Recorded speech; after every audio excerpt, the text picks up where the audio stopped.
Hello everyone, this is Joan Michaels of joanmichaels.com, inspiring and guiding you to a fulfilling career.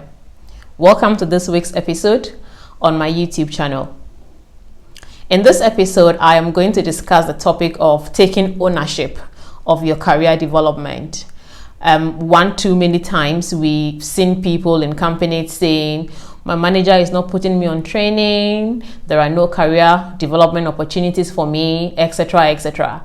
But the point I want to broach in this video is that we need to take personal responsibility for our career development, and I will suggest to you my 5 steps for doing that. So let's dive into it. I think first of all, it's important for you to have a career strategy. In my last video, and the link is up there, I discussed about using some business strategies and applying it to your career development. So here, I want to suggest to you to have a strategy. And the reason why it's important to have a strategy is that it ensures that you are in charge of the direction that your career takes. It gives you time. Sitting down to write that strategy gives you time to reflect on your skills that you will need for whichever career you decide on, or careers you decide on, and also to think about how to get these skills and knowledge that you will need for whatever path you decide to take. So this is why it is important to have a career strategy. So how do you go about defining or drawing up a career strategy for yourself? So my first point in this 5-step process of drawing a strategy for yourself is self-assessment. So in self-assessment, you need to give some thinking to your personal goals. What are your personal goals? Are you expecting to have children at a certain age? Are you expecting to go and do a master's at a certain point? But what are your personal goals for your life? And try to align those personal goals with your career goals. Having alignment between your personal goals and your career goals when you are devising your career strategy is very, very, very important, because our personal life and our career life is intertwined. And I know that people talk about, having a certain line between your personal and your career life. The truth is, it's practically not possible. They are blended. So ensuring some reasonable level of alignment, if not complete alignment, between your personal goals and your career goals, it's very important. Also, in conducting this self-assessment, you need to think about your interests and your preferences. Now, somebody may think about this as a luxurious thing to do, when there are not so many jobs to go around. Why should I think about my interests and preferences? Let me just take the job that's available. But just taking the job that's available, it's sure to lead to a point where you burn out so quickly, unless of course you eventually end up liking that job. So it is important for you to give some thought to your preferences and your interests and decide what career you'd want to pursue in that regard when you do the self-assessment. The next thing you need to do is then to consider your career options. Now that you've done the self-assessment, what options do you have? Let's assume that your interest is in law, and so you want to pursue a career in law. This is where you think about what career options are there in the law.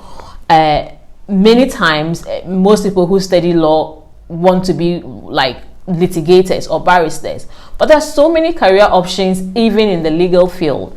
You could be a policy analyst, you could be a solicitor, you could be a company secretary, you could be a regulatory expert, you could work in ethics and compliance. That various career options are available to you even in the legal category. So spend time to think about what are the different career paths or options in this particular area that I am thinking about. The third thing that you need to do is now decide on your career goals. So you've done your self-assessment, you've done your option assessment. Now you need to decide your career goal. So this is a decision point, essentially.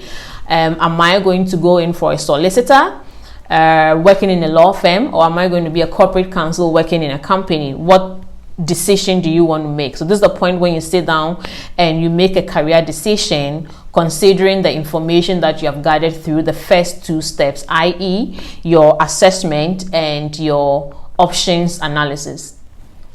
Then the fourth point is now to develop an action plan. Now that you have a career goal, you need to have an action plan with timelines. How am I going to achieve this goal?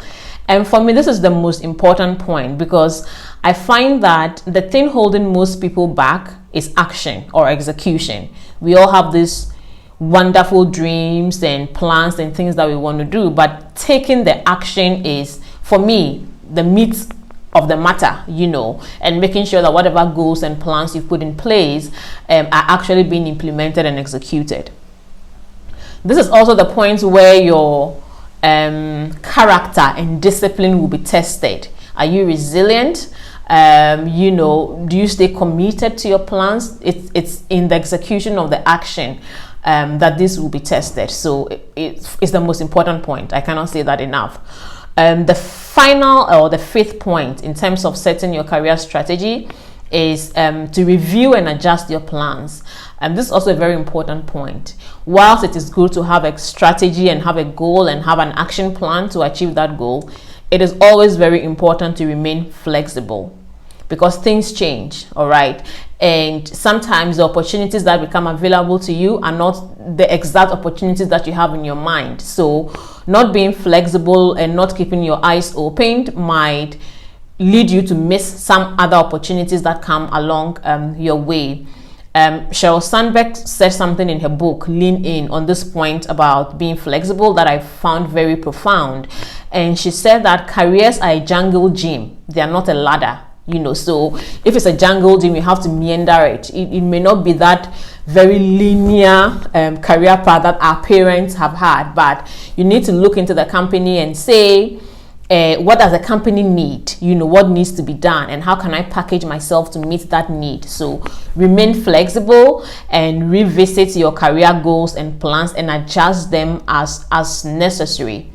So yeah, guys, these are my five steps or my suggestions for how to devise your career strategy. Be responsible for your career, take ownership for it, and devise a strategy. Just to summarize, to devise that strategy: 1, have a self-assessment; 2, consider your career options; 3, make a decision on which of these options you want to pursue; 4, have an action plan, is very important; and 5, remain flexible and open to adjust your plans as and when necessary. So sweet and simple 5 steps to be in charge of your career and to devise your own career strategies.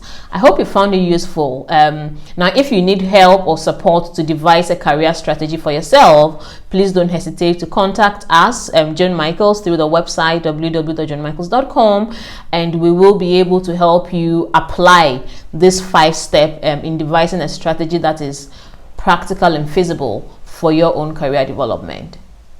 All right, so follow us on our socials. We're on Instagram, we're on Facebook as John Michaels on both platforms, and we're on LinkedIn as well as John Michaels. And please subscribe to this YouTube channel, and I'll be coming your way again with some interesting topics videos that I hope you will like.